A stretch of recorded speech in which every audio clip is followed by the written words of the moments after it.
All right. Hello and welcome to Lab 52, a Dynasty football podcast. I'm one of your hosts, the Tecmo Weave. I'm joined this week by Weapon X and a mystery guest. But we'll get to that in a minute. I'd like to think here on Lab 52, we are like some of the lifeguards for the Dynasty fantasy community, where we're trying to keep you from drowning in the ocean. We're stopping purse snatchings. Um, so we're trying our best to keep everybody safe. What do you think about that? Yeah, it's stopping purse snatches. That's threw me off right off the gate there. Yeah, I guess if you look at it in that sense, we're just trying to show people or describe what kind of landmines are out there as far as dynasty and fantasy go. There's so many out there, and especially when rookie drafts come along, you got the excitement coming, and everyone's valuing their picks.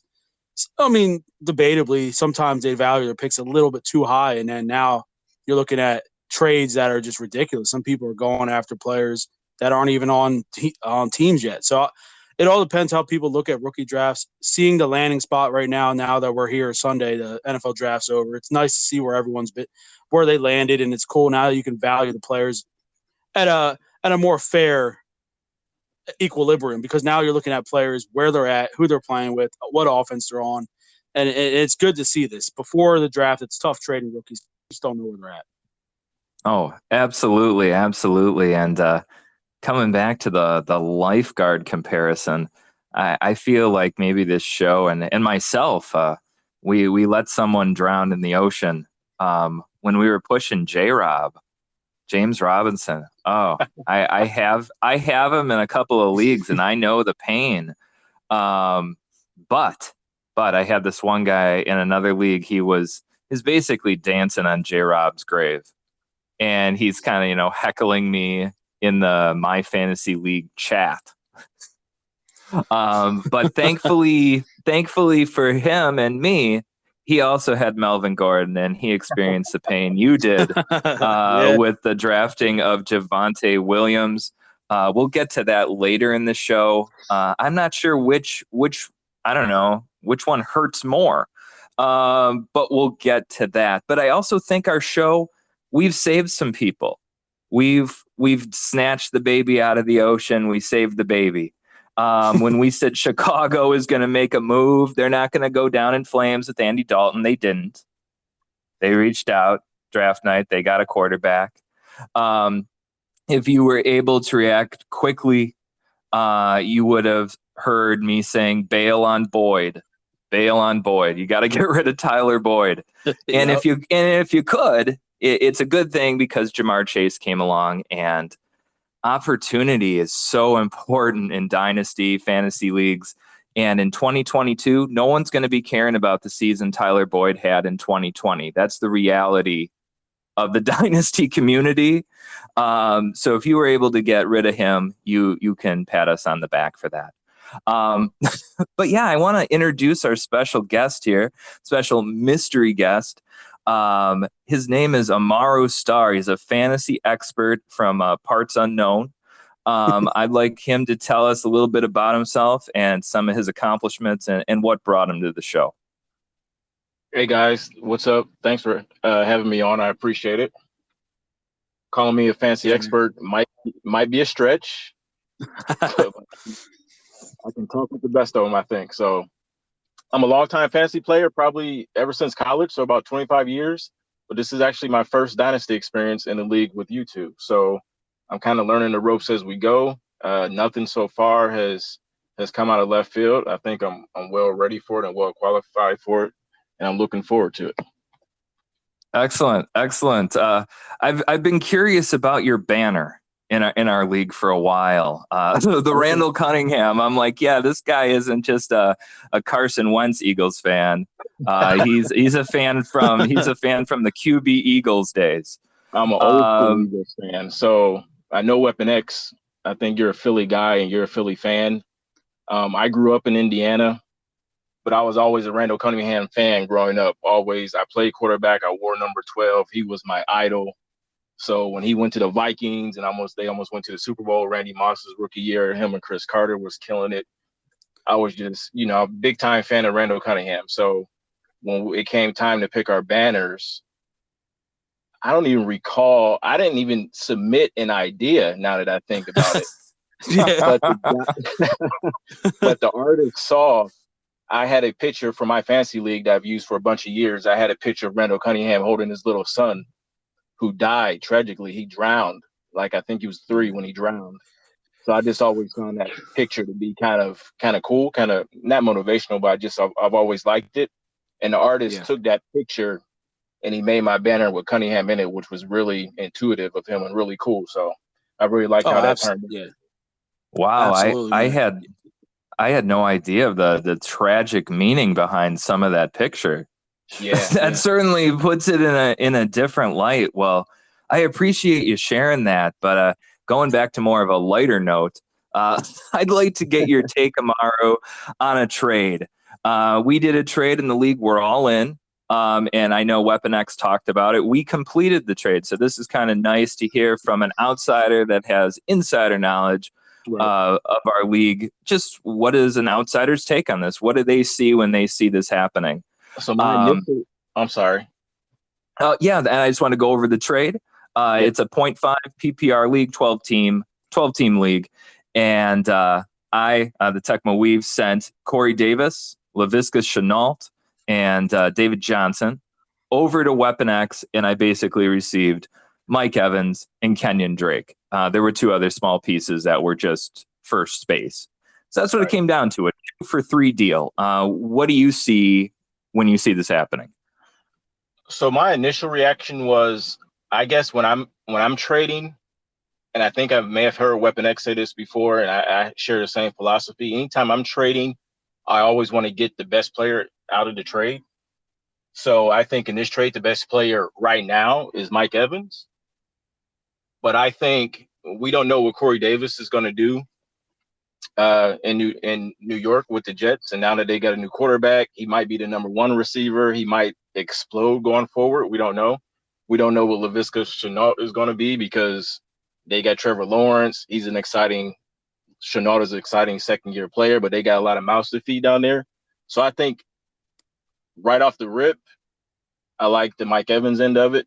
But here, maybe in a season or 2, you're in with Corey Davis and Laviska Chenault is going to be on the winning side. The running backs really don't do a lot for me. I mean, Kenyon Drake, you got Josh Jacobs out there. He's not going to he'll probably get some run, but I don't think it'll be a big difference maker. And then I think David Johnson and Mark Ingram, between the 2, you're going to get probably most of the reps in Houston, but how much does that really mean right now in that offense? Yeah. So as of right now, I like the Mike Evans end of the trade. I'm happy to hear you say that. And Weapon X, you can have a little bit of joy out of my misery here. I got a question for you. Aaron Rodgers and Green Bay, what's happening? I don't like how any of it's making me feel. And what does that mean for Devontae Adams and his stock? What does that mean for Aaron Jones? I don't know. This can't all be smoke and mirrors, but I'm hearing crazy talk. I'm hearing retirement. I'm not coming back basically unless you fire the GM. Like, that's not going to happen. I mean, could it? It's crazy. This situation's crazy. I'm sitting there at work. The day is almost over. I see a notification pop up. Schefter, he's one of the first to always get to everything, talking about Aaron Rodgers wants out. And I'm like, man, this is one of those things where Aaron Rodgers, if you look at the situation the last couple of years, he has not been getting along with management at all, and rightfully so. They haven't helped him out year after year. They haven't drafted a receiver in the first round since 2002, and it's absolutely ridiculous. You got to go. I know Rodgers is a beast, and they probably go into the draft saying we have an unbelievable quarterback. He can make everyone around him better. But it comes down to when you got a guy like that, and Rodgers he definitely holds grudges. There's no question about it. But when you look at this situation, when they signed LaFleur for the coach, the GM or owner basically went out and said, "Don't mess this up." don't be the one to mess this up, Rodgers. Don't be the problem. He's saying don't be the problem. When you say that to a guy like Aaron Rodgers, what he's done in his career, that's not right. And then you trade up to draft his replacement. How do you think he's going to – Yeah, he comes out with an MVP year. Whatever happened in that NFC title game with the field goal, whatever. I just know that this has been boiling up for a while, and this is not smoke. This is real. This is a real deal here. I'm not sure what's going to happen. The Packers have said they're not trading him, and rightfully so. Right now, their stance right now is we're not trading him, but Aaron Rodgers is not happy. He's not a happy camper. And as far as Devontae Adams goes, you have to ride it out. I mean, there's nothing you can really do about it. You have the best receiver in football on your dynasty team.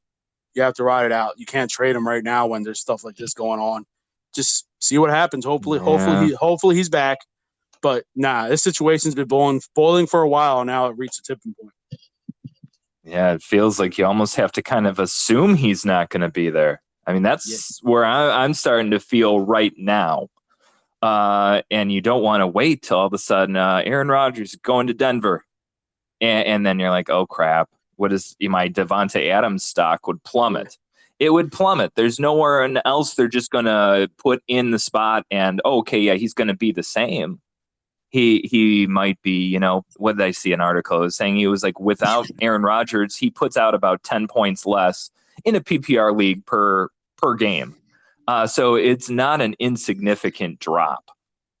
But hey, I think we should cut to our awesome new Anchor ad for the month of May, where we talk about podcasting app drafts and who would go number one in that. And we already know it's Anchor. Anchor goes 1-1 in the draft. And when we come back from the new ad, I think we get into talking about rookie talk.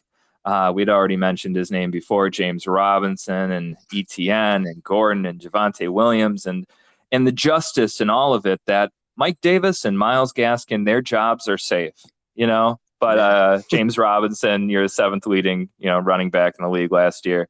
Your job is not. So we come back from that, we'll get some takes on that. So let's go to the break. All right, welcome back. We're back from the new ad. I hope Anchor went 1-1 in your podcast apting draft. It did in ours. We're getting to the draft here, and I was told during the break by our producer, stop what you're doing, Tecmo. We got to go live. There's a live happening in a draft, one of the most competitive dynasty leagues out there, Elite Primetime. And something just went down. So you're live on the scene out there. What's going on? Yeah. On commercial break here, I saw an invitation from MFL that in our third pick right now, we have our rookie draft right now. As we're speaking, actually, Amaru Star is going to be on the clock in a couple picks. So it's safe to assume I don't think he's going to be making a pick while we're recording, unless he can. That would be impressive. That would be impressive. But so I saw Kyle Pitts. He went third, and to me, that was a surprising pick, man. Because I'm not that it's not a good pick because he's an outstanding talent. I love the landing spot for him, but he has George Kittle on his team, so I didn't know if he would head that direction. I mean, it definitely gives him some options here trade wise, but yeah, he went with Kyle Pitts. I mean, that was a surprising pick to me. It was, but I don't doubt the talent. I'm excited to see him play. What do you guys think about that pick? About Kyle Pitts going to Atlanta, or about him going number 3 in our league? Yeah, him going number 3. Also has George Kittle. I thought he would go top 5, so that didn't surprise me. Okay, it didn't surprise me at all. Going to a team with George Kittle is kind of surprising because now you have 2 prior to top 3 or 4 tight ends. So yeah. Flexibility wise, I mean, he could play both of them.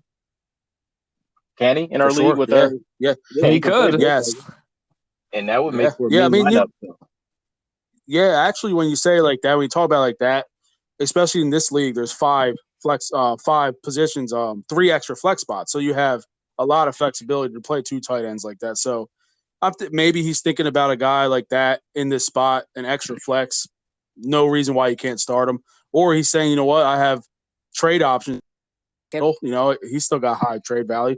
It's a good pick when you think about it. Now I think about the way you said it. He is a guy you were thinking was going to go top 5 anyway, so it's not that much of a surprise. And I agree with that. I just looked at his roster real quick and I reacted and said, "Oh, he's got Kittle already. It's an interesting pick." But yeah, I think he's got a lot of flexibility with that one. Definitely. I kind of gotta disagree with both of you. If it's not a tight end premium league, which this is not, it's just a 0.5 PPR league. While Kyle Pitts may have a wonderful career, and I don't even know who went 1 and 2 because I don't have picks, so I'm not really monitoring it. But come on, at 3, there has to be somebody left.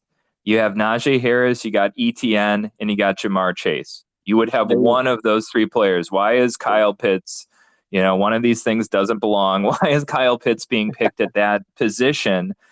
He still is a tight end. He's a tight end. We've gone down this road before. I remember O.J. Howard was the can't miss tight end a few years ago, and he missed. At least from a dynasty fantasy perspective. But, that's the craziness in all of this.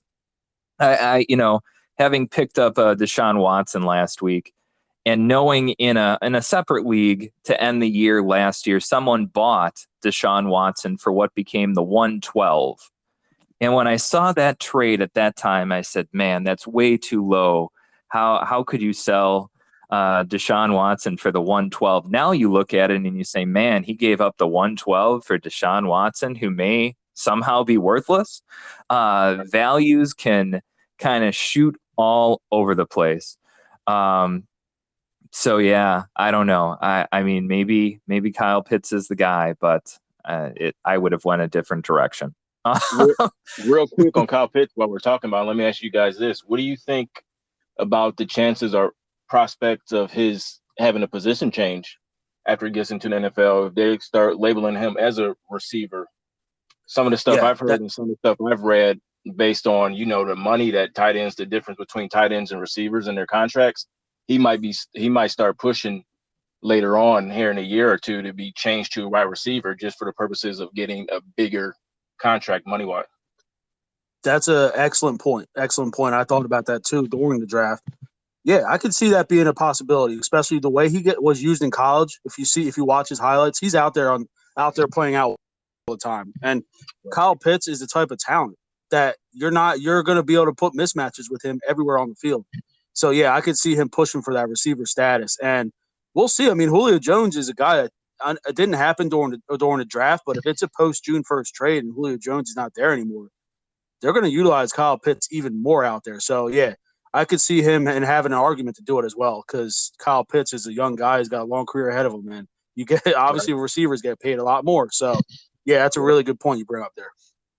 Yeah, I mean, is there any precedent set for a player doing this? No. Or is this a new availability to players? I've got to pardon my ignorance on it, but have we seen a player change positions before and then be successful? Who was it that pushed? There was a tight end that pushed for it a few years ago because he came to the table and said, I played this percentage of my snaps out wide. Oh, yep. I believe it was Jimmy Graham. Yeah, I believe it was Jimmy Graham when he was on the Saints. Yep. It was Jimmy Graham when he played on the Saints, and I think he even took it to like a grievance and all that. I think he took it pretty far. I don't know. So yeah, it hasn't happened yet, but there's always a first for everything, and I think there's a chance with Kyle Pitts. Well, all right. Well, I'm glad we got into that live event. We'll have to get back on the show's schedule here, and it is a bit self-indulgent. The J-Rob, Melvin Gordon issue, ETN, Javonte Williams. Is this all really maybe a version? I liked when someone threw this out there. They said, well, it could just be like when the Seahawks drafted Penny and they had Chris Carson. And, you had that first round pick and Carson was almost undrafted.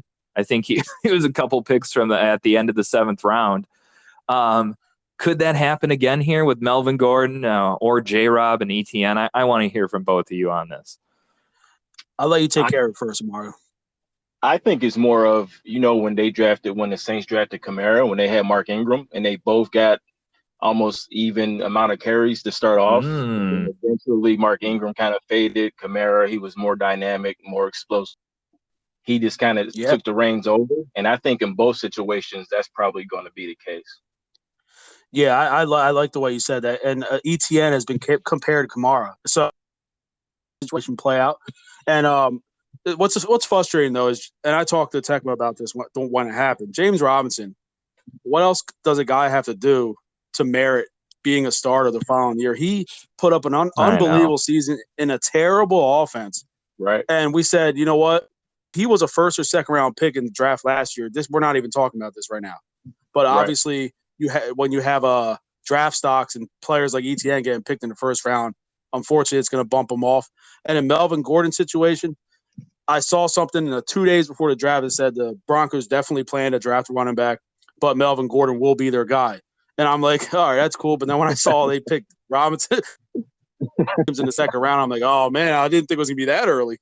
So yeah, that's a tough one. But I think it's just gonna be tough. You know, these veteran running backs and with like a guy like Melvin Gordon, he hasn't played bad. He actually had one of his best seasons production wise last year as far as productivity and his efficiency as a runner. He played well last year. But when you got a young guy coming in, it's going to be tough, especially a guy that's pretty much at back end of his career and his contract is not long term. But Melvin Gordon, in his own right, was a first round pick. Do we even know right now if Williams is better? That's it. That's the question I want to ask you guys. Is he a better player than Melvin Gordon right now? I don't know that. I think the fantasy community has been pretty split on Melvin Gordon, even back in his San Diego days. I mean, he had obviously good years, but I know his yards per carry weren't always great.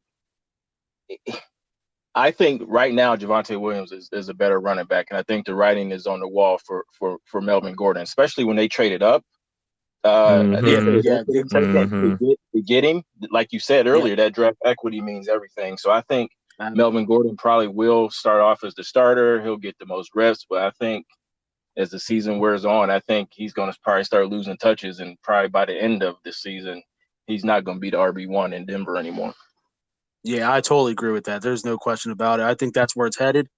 And, you know, for guys like for Dynasty owners and Melvin Gordon like myself, I was not much from him in Dynasty, maybe 1 year of decent production. But, you know, stuff that happens with guys later in their career, you're not really expecting them to have long-term value, you know, just hoping to get a little bit out of them. Yep.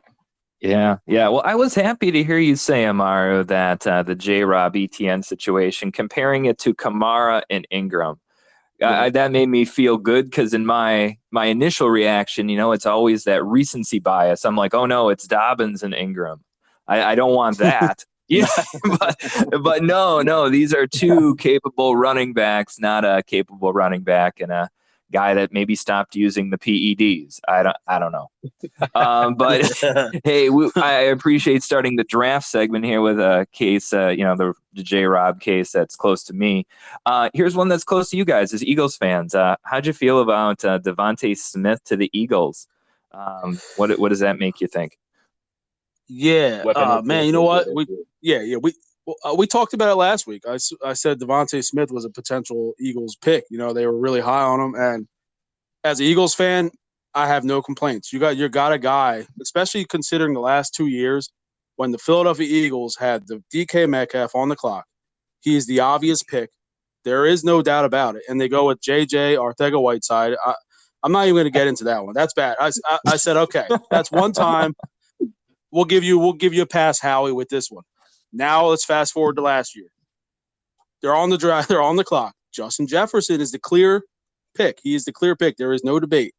Jalen Reagor's the pick. So now we got 2 years in a row with absolute, I don't even know what happened. So, Eagle fan, when you take, I'm like, I could take a sigh of relief at least because now I know we got a guy that's proven in college, in Heisman, and it's tremendous talent. Everyone talking about his size, but the guy is a player. He's a baller. There's no question about it. The guy makes plays all field, and he made the plays on the big stage. So I'm excited as a fan. It's a good pick, and it pretty much it locks in the fact that they're rolling with Jalen Hurts as their guy. They're giving him his center he played with in Alabama and also his wide receiver he played with Alabama. So I like it.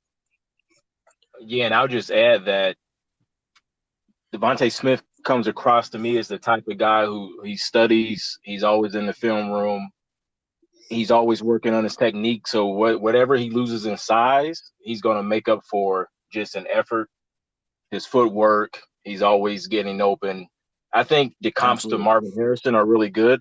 I think he'll play with a chip on his shoulder on some of the knocks that were kind of coming out during the draft season. So I think he's going to be fun to watch. And I think that combo between him and Hurts might be an interesting thing going forward.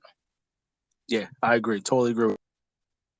There's no question about how hard he's willing to work. And he looks like a guy that's just, like you said, chip on his shoulder. He believes he should have been the first receiver drafted. You know what? Right. He's going to go out there and show people why he believes that. I'm excited about the pick. Excellent. Well, all I know about him is that he's really small. He's really small. He's looking pretty frail, but I guess we'll have to wait and see how that plays out. Sometimes go ahead. You got to get your hands on him first before you can hurt him. That's exactly. We'll see, but we don't want him to get hurt. The first horse collar tackle that happens, but we'll have to wait and see how it plays out. From just when you sit back and you try to learn things about playing Dynasty or playing fantasy, is there anything we can learn? Was there any way to predict this, or is it just kind of the craziness? When I said before that Mike Davis and Myles Gaskin, they survived, but J-Rob didn't. Was there any writing on the wall that we should have seen to go, oh, yeah, you should have really been hunting down Myles Gaskin and Mike Davis on the cheap because their respective teams aren't going to be drafting anybody. And you can get some, RB2 value there. Was there any way for us to see this? I'll let you take this one, Amaru. Okay. Oh, you said you are going to take it? You got it. I'll let you go. Okay. I don't think you could have predicted that. I mean, I think everyone thought Miami would come out of the draft with a running back. And the fact that they didn't, I guess they felt like there were other holes in their lineup that they needed to fill before running back. But I think even now after the draft that people who are going to be counting on Myles Gaskins, I just don't know how comfortable you should be. I don't know what's going to happen. I don't think there will be any trades from here going into the season, but I just think something's going to happen that's not going to make Myles Gaskins as valuable as people would like to think as of right now today. Yeah, that's and like you said, you couldn't really predict this. Atlanta and Miami were two of the teams that were pretty much mocked. A lot of mock drafts had them getting a running back, whether it was early or even mid to late round. They had them getting somebody. And like you said, when they're not getting anyone of significance at all, it's a surprise. And Mike Davis signing in Atlanta was one of those kind of, morning coffee type things you see in a newspaper. You're not really doesn't really do much, but now he's the guy. He's the guy in a good offense. So what do you have in him and what do you have in him long-term? We don't know. But what we have right now is a pretty solid situation with him playing. And he played pretty well last year. I know he started to fade later on as the year carried on, but he has a 3-down skill set, and he's got Arthur Smith now at head coach. So it should be exciting to see him play. And with Myles Gaskin, I agree with that. I don't know. During the looking at trades, and I would always see Myles Gaskin. I was always in the back of my mind, I was good. They're going to have to get somebody. They're going to have to get someone. But now I still look at it, and I still don't know. I still have that uncertain. There's still something going to happen. But what could it be? I don't really know. But yeah, those two guys are interesting. But yeah, I really like it for Mike Davis. I think he's gonna do pretty well there. Cool. What do you think about? Here's just a random. When I go, situation is king. Maybe not king by a lot, but king by enough. When I see a guy like, what's his name? I believe it's Trey Sermon, and he went to San Francisco. He is I believe it was third round. And there's not much competition there. So do we look at what do we see when we see that? How high is a guy like Trey Sermon supposed to go in your rookie draft? We'll start with Weapon X. Yeah, Trey Sermon was a really good pick by the Niners. I think he fits tremendous in that offense. And you got Raheem Mostert. He is an unreal talent. I mean, the guy can fly, and he's just a great runner. But you can't rely on him to play all year, and he's shown that year after year that he can't be relied on to be there every game. And Jeff Wilson Jr., same thing. Good player, but he's also banged up too. So Trey Sermon landing in this spot, I like it. And I like him as a player. And in terms of rookie drafts, I wouldn't be surprised if you see him sneaking in the first round. I really think. I don't think many people were thinking of him as a first round rookie pick, but I could see it happening now because of the fit and the coaching staff. I like where he landed. And I'll echo the same thing. I don't think anybody went into this draft thinking that Trey Sermon, at least right away, was going to be a great fantasy asset. But situation is king. He landed in San Francisco. We know how they love to run the ball. Obviously, a lot of different backs are going to get carries in that offense, including him. And they drafted another rookie, I think, in round 5, maybe another running back, I should say. But Trey Sermon, he's big, he's strong, he's deceptively fast. In that offense, with the weapons on the outside, we'll have to see what happens with Trey Lance if he gets any run this season. But I think Trey Sermon is going to fit in nicely in that offense. And I agree with Weapon X. He's definitely going to slip into the first round of a lot of rookie drafts. And before, I probably would have guessed maybe low end second round before this weekend. But yeah, he definitely made a lot of moves upward in the ranks based on landing in San Francisco. And the fact that they traded up to get him too, I believe, if I'm not mistaken. Yeah, correct. You are correct about it. Yep. Yeah, I think he'd be a clear first rounder at this point versus guessing on a wide receiver.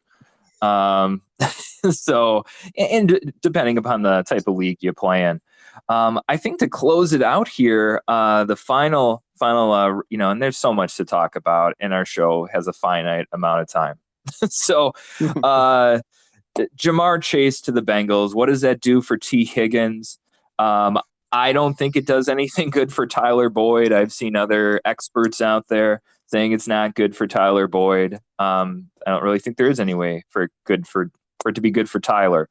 I'd like to hear from both of you. Amara, what do you think about Jamar Chase with the Bengals? Well, number one for T. Higgins, I don't think it changes his value much. I think with Jamar Chase on one side, T. Higgins on the other, Jamar Chase is obviously the more dynamic receiver. He'll have the bigger splash plays. But I think T. Higgins will definitely get his reps in. He'll get his catches. He'll get his yardage. He'll score. So I don't think that changes his value at all. Tyler Boyd, yeah, before if you were hopefully playing him as like a middle wide receiver 2, he's probably a wide receiver 3 now. But I think in that offense, they're going to pass enough where he'll still be relevant. I definitely still think he'll be relevant. You know what?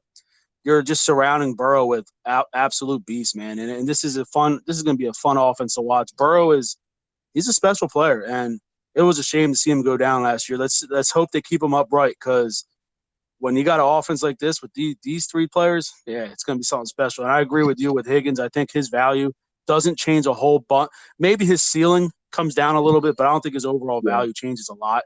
I still think his position where he plays on the field doesn't change. Jamar Chase will play out wide. Higgins will be out wide. Boyd will be the guy that probably loses a little overall as far as his targets and his overall production. His touchdown potential is going to go down as well, because when you got Jamar Chase and Higgins out wide, those are the guys you're going to. Those guys are absolute touchdown machines. So, yeah, overall, it's a really, really good landing spot for Jamar Chase. I think you pair him up with his college quarterback and an offense that's going to air it out. It's fun, and he should be picked in the top 2 of every rookie draft.